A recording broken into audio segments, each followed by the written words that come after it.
Hi, വളരെ taste ആയിട്ടുള്ളൊരു beetroot പച്ചടിയാണ് ഇന്നത്തെ റെസിപ്പി.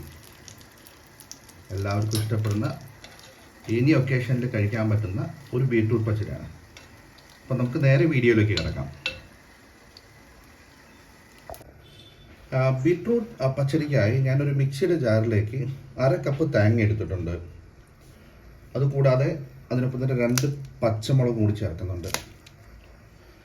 കൂടെ ഒരു ചെറിയ കഷ്ണം ഇഞ്ചിയും കൂടി ചേർത്ത് കുറച്ച് വെള്ളം ഒഴിച്ച് നമ്മളിതിനെ നന്നായിട്ട് ഇതിൻ്റെ ഒരു പേസ്റ്റ് രൂപത്തിൽ അരച്ചെടുക്കണം. തേങ്ങ നന്നായിട്ട് അരച്ചെടുത്തിട്ടുണ്ട്. ഇനി നമുക്കൊരു ചട്ടി ചൂടാക്കി അതിലേക്ക് നമുക്ക് നേരത്തെ ഗ്രേറ്റ് ചെയ്ത് വെച്ച ബീട്രൂട്ട് എടുക്കാം. ഒരു ചട്ടിയിലേക്ക് ഞാനൊരു 150 ഗ്രാം അളവിലുള്ള ബീട്രൂട്ട് ചെറുതായിട്ട് ഗ്രേറ്റ് ചെയ്തിട്ടിരിക്കുകയാണ്. നിങ്ങൾക്ക് ഗ്രേറ്റ് ചെയ്യാൻ പറ്റില്ലെങ്കിൽ ചെറുതായിട്ട് കട്ട് ചെയ്തിട്ടാലും കുഴപ്പമില്ല. ഗ്രേറ്റ് ചെയ്തിട്ട ബീട്രൂട്ടിലേക്ക് ആവശ്യത്തിനുള്ള ഉപ്പ് ചേർക്കുക.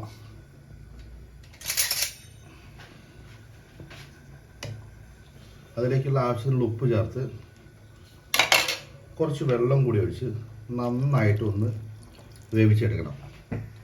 ഒന്ന് തിളയ്ക്കുന്നത് വരെ ഒന്ന് തുറന്ന് വെച്ച് വേവിച്ചതിന് ശേഷം തിളച്ച് വരുമ്പോൾ മീഡിയം ഫ്ലെയിമിലാക്കി അടച്ച് വെച്ച് വേവിക്കണം. ഇതൊന്ന് നന്നായിട്ട് വെന്ത് വരട്ടെ.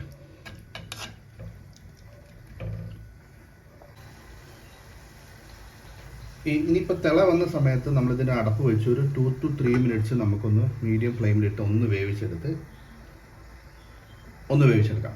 അപ്പോൾ ഞാനിതിൻ്റെ ഒന്ന് അടച്ച് വെച്ച് ഒരു ലോ ടു മീഡിയം ഫ്ലെയിമിലാക്കി വെച്ച് 3 to 4 മിനിറ്റ്സ് നമുക്ക് ഒന്ന് വേവിക്കാം.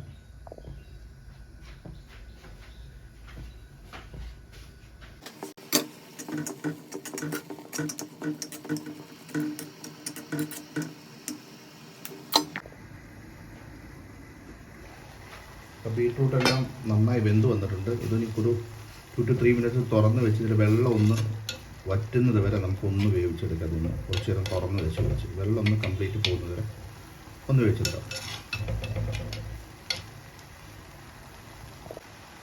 ബീട്രൂട്ടിലെ വെള്ളമെല്ലാം വറ്റി വന്നിട്ടുണ്ട്. ഇനി നമ്മളിതിലേക്ക് നേരത്തെ അരച്ച് വെച്ച അരപ്പ് ചേർക്കാം.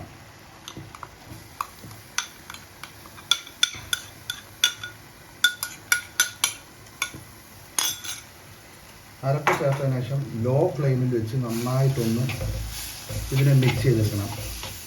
ഇത് ശ്രദ്ധിക്കാൻ, ഏറ്റവും ലോ ഫ്ലെയിമിൽ വെച്ചിട്ട് വേണം ഇത് ചെയ്യാൻ.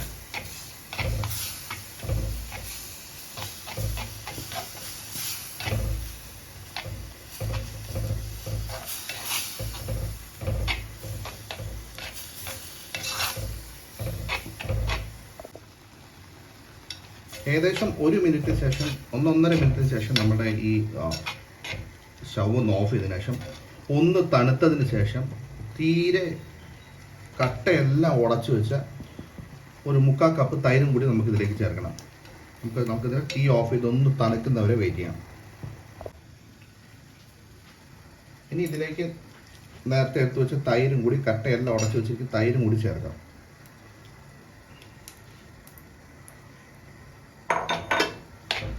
തൈര് ചേർത്തതിന് ശേഷം നമുക്കിതിലേക്ക് കടുകും വറ്റൽമുളകും കറിവേപ്പിലയും കൂടി താളിച്ചൊഴിച്ച് കഴിഞ്ഞാൽ വളരെ ടേസ്റ്റ് ആയിട്ടുള്ളൊരു ബീട്രൂട്ട് പച്ചടി റെഡി ആയിട്ടുണ്ട്.